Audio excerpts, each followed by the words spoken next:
This demonstration is going to be is an example of what happens in a basic explosive detection canine class. And I'll go through all of what they're going on and what they're doing while they're doing it. And then we will have, well, the first thing is a SEEK demonstration. SEEK is Search Evidence Enhanced Canine, and that is our advanced course that we provide to our special agents. Sean Crawford is going to be going over that demonstration with you. Okay? Yes. Who are your handlers for this? Yeah. So we got a class in session right now. So Mike, he did the security sweep at the government center. He's in the field already. The folks behind us, they're state and local police officers. I'll give you a list of where they're from. So we got Boston State Police, Maryland State Fire Marshal's Office, Hoover, Alabama, Pima County, Arizona. Pima County, Arizona, New Mexico State Police, Atlanta, Georgia, and Montgomery County, Texas. Got a group from all over the place. Okay. Senator Goodlatte and the director and all of them's coming here. Even though it'll be tempting, Director Brandon does not do interviews. He's not going to do any interviews today. He's going to leave everything to Cody and Sean here, or me or Chris back here at the back. If you need anything, I would prefer you talk to these two gentlemen. I will answer any technical ATF questions you got, but for the program, there's none better than these guys right here. They'll be here just shortly, and as soon as Senator Goodlatte and everybody gets up here, they'll probably begin the demonstration very shortly thereafter. But any pre-questions you got, now's your time to talk to these two gentlemen. I know one thing they didn't cover at the hearing. A lot of people ask where the dogs come from. 90% of our dogs come from upstate New York and New Jersey. They either come from Puppies Behind Bars, where the dogs are raised by a prisoner, or they come from a guide dog foundation. We get the dogs that don't make it as a guide dog. They're usually too high energy. There's nothing wrong with them. We just say they're making career change. It's very convenient being here. It's about a 4.5-hour, 5-hour ride to get the dogs. If they were to move us, that would change to 16 hours. So my day-and-a-half trip would turn to a week trip. So this location is nice being that close to our vendors.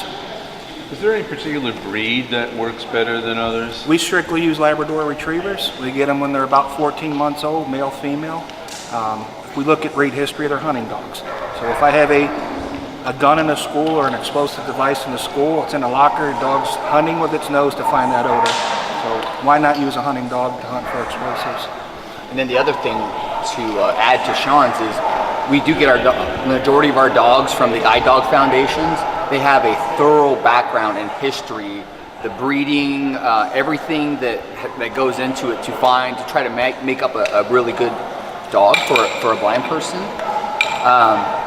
And if that doesn't work out, obviously they come to us.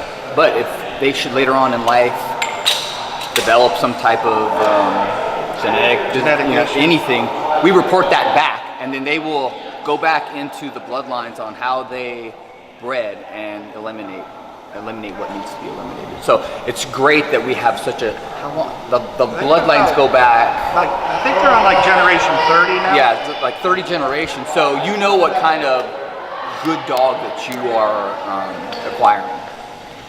And how long do they usually take to train? So our on-leash bomb dog takes 16 weeks. So it's a very short, it's a 4-month window, it's very, very short. Our accelerant dogs take 12 weeks. The reason the course is shorter, we don't have to teach them as many tasks as an explosive dog. Basically how to search burned out structure and vehicles, where a bomb dog, planes, trains, buses, schools are all different venues and different applications. And then our off-leash program, the SEEK program, it's a 6-month program. There's just a lot of discipline in there, a lot of obedience. That's why it's such a long program. But the benefit of the final product is really good. It's worth the time and effort. So each dog just has one task, one skill. I mean, they're one trick. Yeah, they either one trick. So yeah, they either find explosives or they find accelerants, and that's all they know how to do, and they do it well. You don't do it. So this isn't like when we had somebody local who died, a police officer, John Smedley, and I know they use dogs to try and sniff out the person. Can these dogs do that? True. That's there's a dual purpose dog, meaning they have two different jobs. They have a detection part, and they also have a apprehension part or a tracking part. And so a tracking dog will look for a suspect and apprehend them if need be. So you guys are totally just Detection. They would use, on that application, be at the crime scene looking for spent shell casings. That's something we send to the laboratory. They could trace it back to what kind of a weapon it was fired out of. So that would be more the application for us on that. And the other thing is, a dual-purpose dog is usually a pointy-eared dog, like a German Shepherd or a Belgian Malinois. We strictly train Labradors, and they won't bite you; they'll lick you to death. And that's one of the reasons that we like Labradors is they're friendly, they get along. You can take them just about anywhere, and you don't have to worry about anything like that. And how long do they, how long is their career as a protection dog? We typically like to retire our dogs at 9 years old. Sometimes we'll extend it to 10 if they're in really good physical condition. But we believe that a dog, just like a human, needs to have a retirement, and therefore we will retire them and let them live out their life, not working. Do they get adopted by Their handlers? Handlers? Yeah, their handler usually adopts them 9.9 times out of 10. That's what that ends up happening. Good morning. My name's Sean Crawford. I'm team leader at the National Canine Division. I've been with ATF, this facility, for 22 years now. So the first thing we want to do for our demonstration is our search enhanced evidence canine, or SEEK. She can do everything that the normal dogs can do on leash, with the added capability of being able to run off leash to a target. So if there was a high threat search, the handler could stand back, direct the dog to the target area, and let her work independently off leash. Here she comes. What he's going to do, the 3 cans back there, each one of them has an explosive or explosive powder. And he will direct her down. When she finds something, she'll sit.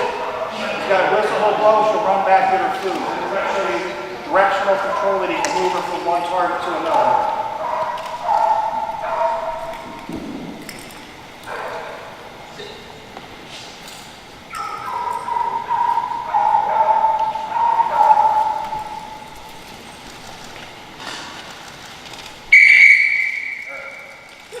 We'll use a food reward. You see, when she comes back, she gets a handful of her normal dog food that she eats as a daily ration.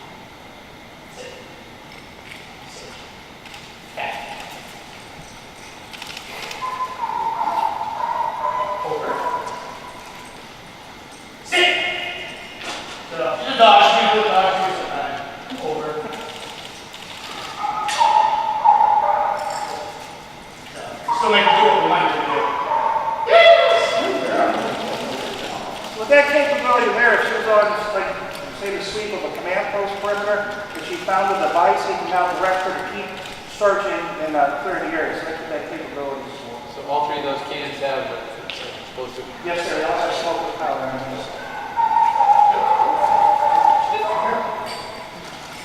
You guys are so, like I say, the group back there, they're going to get their dogs out. They're going to work the, so you can move your cameras down a little bit if you want. They're going to work these parcels, suitcases, show you the dogs working on them. I'm going to go over this portion of the explosive demo.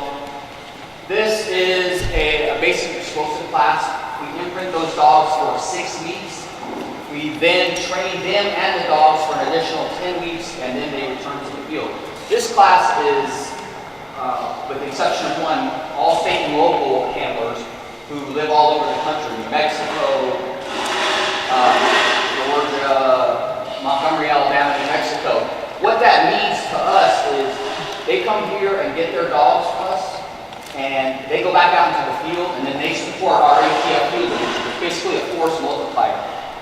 We don't have to pay a salary, we don't have to do, provide a vehicle or anything like that. They go out and they support ATF's field division. What you're seeing right now is a line discrimination exercise, only it's in a circle.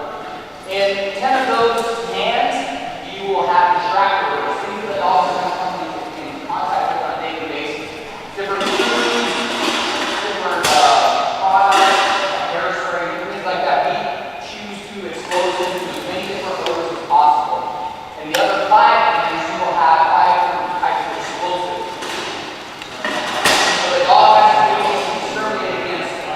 distractor over and an explosive over. That's how we initially start their training, and it's continued on throughout and the explosive. We also have a lot of different types of parcels, luggage, backpacks. We train the dogs to, try to go around in a circular pattern like you saw there, and sniff the areas to locate through.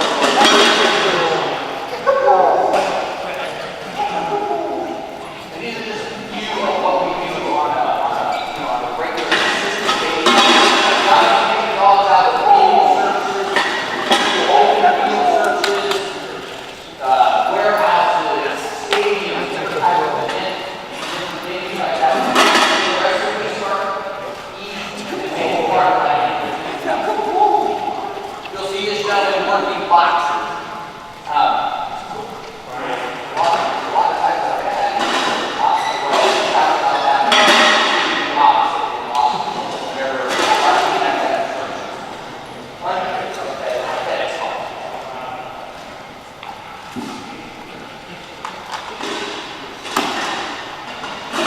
One thing we want to go back on to is on the distracting part. We'll start with very light distracting. Things like baby clips, little things like that. Progressively allow we make harder and harder and harder to smoke. And then we have to turn our nose away at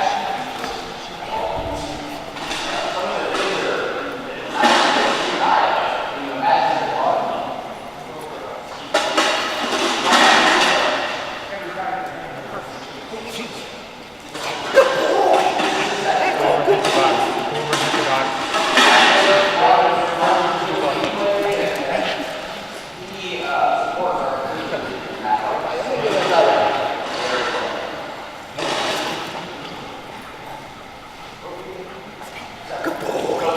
So this class is going to be 7 weeks. They have 3 more to go. In that last 3 weeks, they're going to be tasked with very difficult scenarios of how to run the whole division and as a team. Coming up with an operational plan to try to assess what the best course of action. They've already been through a mass solution scenario where everything will perform very well. We try to incorporate anything that's happening in the real world and our people are trained for it.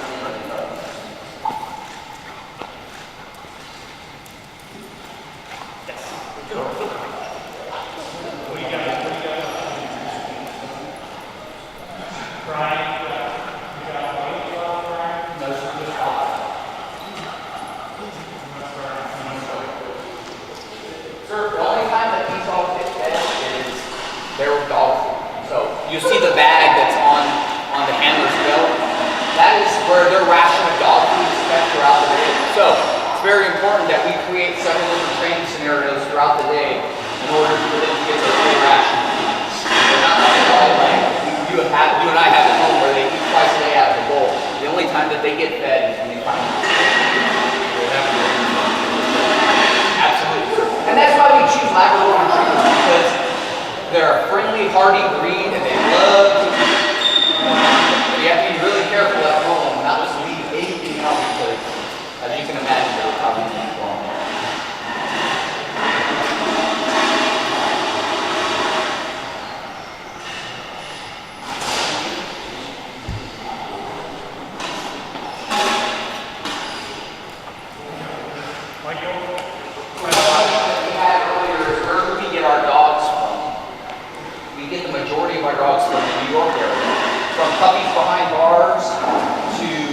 Several of the guide dog foundations. Get puppies behind bars. So there's a prisoner that would raise that dog, and that's their job in prison is to raise that dog, and they'll raise it for us.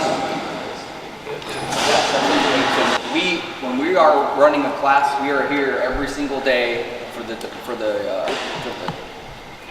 entire duration of the class, and we work usually 4 hours on Saturday and Sunday. Come in, set up everything.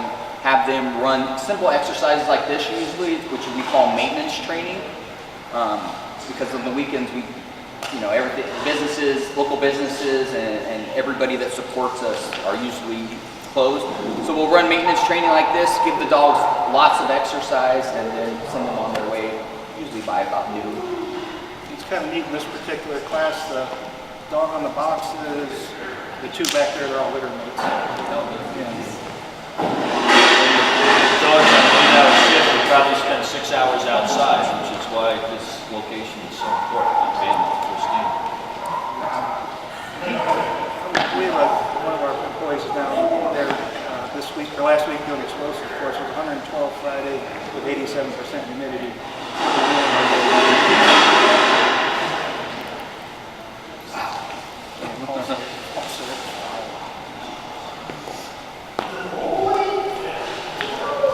Dogs travel on the airplanes with our handlers? Absolutely.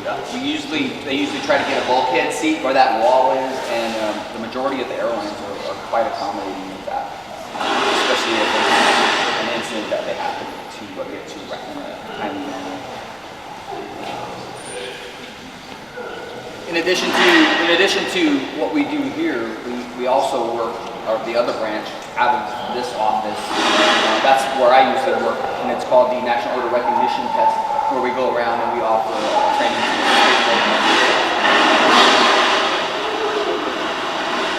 And Mr. Chairman, in North, it's recognized by Congress as the standard for explosive detection canines. It's developed by our forensic chemists.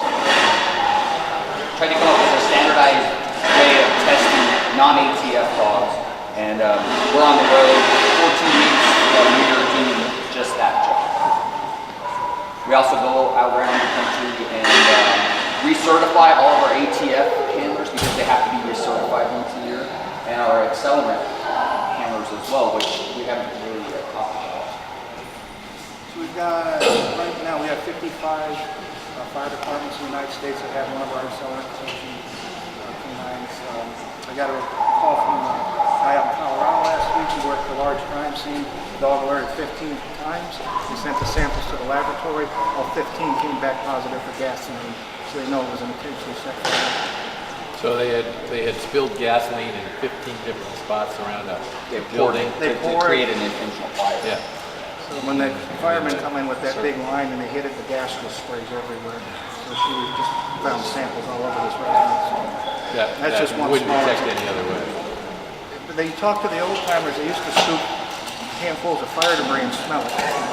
So we've evolved a lot using the dog. And we, when we go out and train the accelerant dog, we will literally put a drop of 50% evaporated gas under 2 or 3 feet of ashes and let it sit there for an hour and watch that dog detect that minute amount. It's absolutely amazing. It's all investigative for that. So it's once the fire investigator determines through their training this is an arson, this got all the telltale signs of it, that's when they'll bring the dog in and look for evidence. We never use it just the opposite. Well, let's see if it's an arson and bring the dog in. They only bring it in when they think it's an arson. Validate this. So it just helps the investigator get the samples so we can send them to the So laboratory. to give you a great example, we had a federal firearms licensee that was robbed, killed, and his business was set on fire in Eastern Michigan. And the dog came in and hit on the stairs, and we cut the stair out, which gave us sent to the laboratory for what they're saying. So it was a very valuable resource. And then the other part about the accelerant detection is, unfortunately, we live in a high population area in Northern Virginia, and we have partnered with Loudoun County and several of the other counties who have our dogs. They will call us if there is a fire, and we will be able to go out there and actually train our dogs in an actual fire scene. So do you folks in the media have any questions for these? How about the courts? What do they hold? They hold up your dogs? In court? Yes. Definitely. So we keep very extensive records on the dog's training, their daily training. We certify them every year so they're credible and reliable in the eyes of the court. Eric Rudolph, way back in the day, the dog alerting to the front of the house, they used the dog's credibility to obtain a search warrant. So that was one thing they said. They use numbers. We go out and train every single day. The dog had been in the field for a year. It smelled explosive odor 20,000 times. So they use that for the credibility of the dog. And they got into that house. Because they were at a standstill at that point, they couldn't get in, but the dog's alert got them in. And they have translators, by the way, for the dogs when they testify. They're credible witnesses. Yes. Have to raise your cost. I'm just curious, what's the difference between the dogs, trained to sniff explosives and dogs trained to sniff for drugs, for instance? Just the target odor. So there's no difference. Most people, the dog sits down like our dogs do. That's kind of common practice in the United States. If you get into Europe, they lay down. The only difference. So the CBP, that would be one of the things they would train their dogs for, would be to detect drugs. Narcotics, currency, and actually humans too. So they're concealing people in wheel wells of cars, and so they're teaching dogs to find humans hidden in cars. And that's right down the road. Yeah, we share this entire property. This is a 280-acre facility that we share with Customs and Border Patrol. And how many dogs have you got here now? In training? Yeah. So there's 8 in training right now. So we just got over a big summer rush. We had 3 classes in session. They graduated, so we're down just to this one, and then early fall we'll start an arson class up. And is that typical 8 per class, or? We try to keep the numbers small with a good instructor to student ratio so they get quality instruction. Is 280 acres, is it all right here, or is it including down where customs? Including the customs area. This used to, getting the history of this place, this used to be one parcel of land. It was 4,000 acres. This was the remount station for horses and mules during World War I. When that disbanded, they separated it. We've got this, the 4-H centers across the street, and then the Smithsonian CRCs on the other side of 522 there. Conservation Research Center? Yes, sir. Have you lost any of the canines that you've been training to in the line of duty? Knock on wood, we've never had a dog. We've had them like cut pads, things like that, but we've never had one get seriously. We're dealing with explosives or explosive materials. Do you think there'd be a certain element of danger there? That is correct, but we teach safe practice. And where I say that, hey, check that camera bag right there where you think there's a bomb in it. Bad application for a dog. That's a good application for a robot. So we're teaching people, don't put yourself in that situation. Well, let me go check it. The guy's standing over the cell phone. Bring a robot down. Call the bomb squad. So we say, what do we have a bomb dog for? To find the unknown. I've got a bomb threat at a school. I don't know where it is. Let's go see if we can find it. One of the other aspects that we didn't touch on is we also train our dogs to recover ammunition, or to recover firearms and spent shell casings that were used in a crime. Our dogs have located, at DC Sniper, they've located evidence for that. They even detected on a piece of block that was in a wall that we took out and took to the lab, and it came back positive for explosive residue. It's one of the biggest things that our agents do in the field is look for that type of those types of crimes. They've even found the actual projectile in trees. But the point with the explosives, that's why the dogs sit and not touch the package. Is because you're dealing with explosives or an IED, you don't want it to detonate. So that's opposed to some other dogs that are trained differently for different missions. They'll hit on something. When you get into some of your narcotics dogs, they still aggressive response. You're looking for dope, who cares? That's the worst thing we do is scratching the bomb. Some of these dogs sometimes flunk out of training. We have a very, very low failure rate because of the dog that we begin with. We're getting a high quality dog from those places. We're very selective on what we take. So it's, hey, I think I can train this dog, I'm not going to bring it. If I know I can train it, I put it in the truck. We usually use them for medical reasons. It's a very, very low washout rate. They seem to be pretty high. Absolutely. Yeah. No. They have to have the stamina and drive that is required in order to meet our standards. And we have a very extensive testing phase when we initially procure them to make sure that they meet those standards.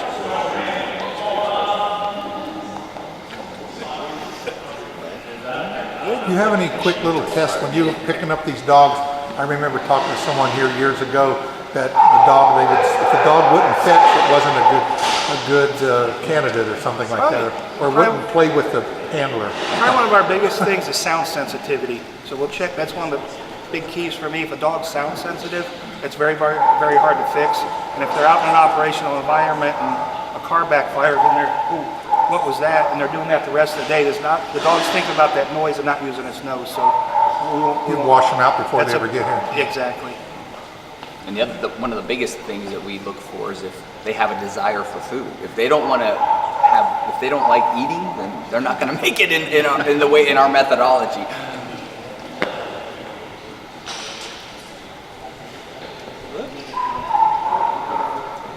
Thank you. Thank you. Thank you. Yeah, thank you. Thanks very much.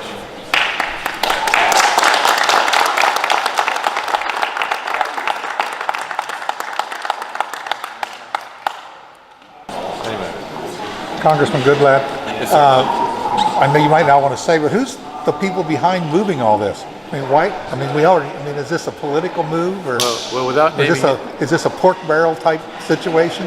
Well, I'm going to let your viewers draw their own conclusions, but without naming names, there are senators from Alabama, and one of those senators is the chairman of the Senate Appropriations Committee, and that senator was involved in having a study done about the feasibility of moving this facility to Alabama, and that caused a lot of concern. When we got the results of the study, however, we wanted to make sure the world knew that that result was very negative to the idea of moving the facility to Alabama, partly because of the $40 million plus cost, but also because of the fact that that facility is not suitable for training canines, because it is an arsenal where they are manufacturing and testing various types of explosives on a daily basis. So both from the conditions in the air, the noise, but most particularly the contaminants in the ground make it very, very difficult for a dog to be able to distinguish between what they're trying to target, and that is identifying an isolated explosive from all of the explosive materials all around them. Seems like it's a no-brainer that we have to go through this process. And it's pretty obvious to anyone that it's a ridiculous. I'm glad you find it that way, because that's what I'm hoping most people will find to be the case. Well, I think maybe Redstone Arsenal should be moved to Southern Virginia. Yeah, as long as it's the other end of my district. That's right. It's not in your district. Yeah, we actually do have an arsenal down there at Radford Army Arsenal. That's right. So one more. I mean, just south, right? Thank you very much. Except I'm not the chairman of the Senate Right. Appropriations. Thank you. So are you a dog person? I do not own a dog, but I grew up with dogs, and I know them well. My family had German Shepherds for all the time I was around. My mother, after I left, she transitioned to terriers and Airedales. But After watching these guys, you want to bring one home, right? well, I've always felt that it's not fair to the dog to have to live with a member of Congress, because we're never home. But this is a pretty impressive facility. Huh? It's a very impressive facility. I've been out here before. I have not been to the adjoining facility for Customs and Border Patrol. I'd like to do that sometime as well. But it's really important. It's well developed, and it's close to DC, but not in DC. So you know when you come out here, you're getting away from DC. It's a good place to relax and train these dogs in a relaxed atmosphere. But they're close enough that they can interact with all the different agencies, and really, you can see the flags up here, countries from all around the world that use this facility to help keep people safe. Do you think there's a real chance that this could get moved to Alabama? I hope not, but the fact that the request was made and the fact that it seems to be an ongoing interest caused us to want to put on the record all the reasons why this is a great facility here, and why it would not be a good idea to spend $40 million or more to move this facility to a place where they basically have to start from scratch, and in an environment that is totally unsuited to training dogs to detect explosives. Just how important are these dogs to law enforcement, protecting the public, safety investigations? I think that you could go and look in all those cans on the floor over there, or in those bags, and you would not have a clue that there were explosives in some of them and not in others. And So the ability of dogs to use their senses to detect explosives and, in the case of Customs and Border Patrol, drugs and human smugglers and so on, is pretty remarkable capability that I think should be developed. People complain about all the things that they have to go through at metal detectors and so on at airports. They would really appreciate how easily these dogs detect some of the same things they're looking for there in a much more pointed and sophisticated way than all of the technology they're deploying as an alternative. So maybe they should be expanding here or expanding the use of these. I think the use of dogs is expanding, and I think that's a good thing. Congressman, did they ever cite any advantage or reason for the feasibility study in the first place? Is there some advantage that they propose to centralize? Not that I'm aware of. Jason, has there any case ever been made for why it would be better to have the dogs in the Alabama? No, not that I know. That's a one-word answer. Simple enough. You mentioned in the hearing as well that some would accuse you of being territorial and trying to keep the facility here. Has anyone made that claim? Well, naturally, I'm going to stand up for my constituents, including the people who work there and the people who supply the facility. But the test at the end of the day should be whether or not there is merit to keeping this facility here or moving it somewhere else. And when you look at the cost, when you look at the effectiveness of this program, when you look at the environmental study that was done in Alabama that actually contradicts the idea that that would be a good place because of the fact that there's so much. It's an arsenal. It's a place where they manufacture and explode bombs all the time there. So in the air, in the ground, and the noise, all those are major detractors, especially the contaminants in the ground, major detractors for having an environment where you can get a dog to isolate on something you're trying to have them find, like an explosive amongst the right here, when everything in the ground has that same odor and makes it probably impossible for the dog to distinguish. Are there any hard numbers on how the move would affect the local economy? Is there any separate study done on that? I don't have that. I know there has been interest expressed here with the local economic development office and so on in doing that, but I don't have that evidence at hand. And again, it's certainly an important consideration when the government's going to make a decision. But the greatest consideration is the government has a job to do in training dogs to protect people, keep them safe. What's the most effective and most cost-effective way to do that? And I think the hearing today with the deputy director, who is the head, there is no director of ATF right now, so he is sometimes called acting director, sometimes called deputy director, but his testimony makes it clear that the ATF thinks this facility is right where it should be and doing right what they need to have it do. And where did the idea for this facility moving come from? Like, who's behind this idea to move? This is the third time I've had this question.